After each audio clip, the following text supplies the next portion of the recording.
So dito nga ay inaabangan ko lang yung Mia ng kalaban dahil nga ita-target lock ko sana.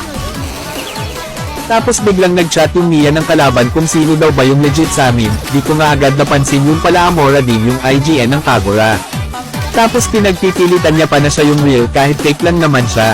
Tapos biglang dumoses yung WannaFly na wag na daw kaming mag-away parehas lang naman daw kaming mahina.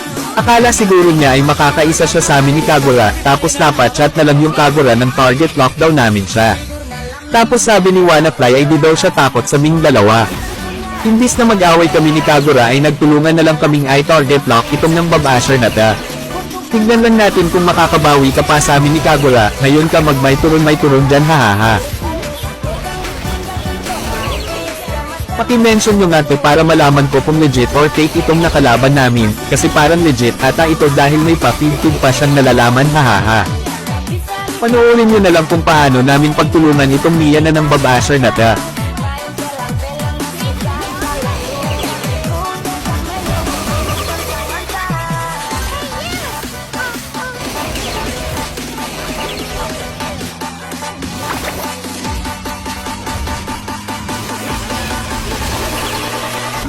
At dahil hindi daw siya natatakot sa amin ay papakitaan muna natin ng malupitang SpongeBob Quarantine Expedition.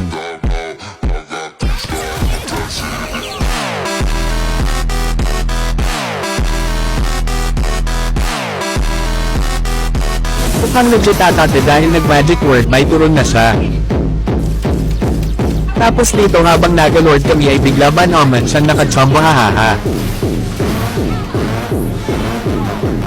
Literal na nakakagulat nga yung damage niya dahil halos ma-one hit na kami nito, hindi namin alam kung naka-hack damage ata itong tiktokerist na ta. Parang legit ata tong WannaFly na nakalaban namin parang hindi naman mabiro hahaha. Baka makontent kami nitong WannaFly na ta, pag nakita nyo yung video niya ay patag naman ako para makita ko haha.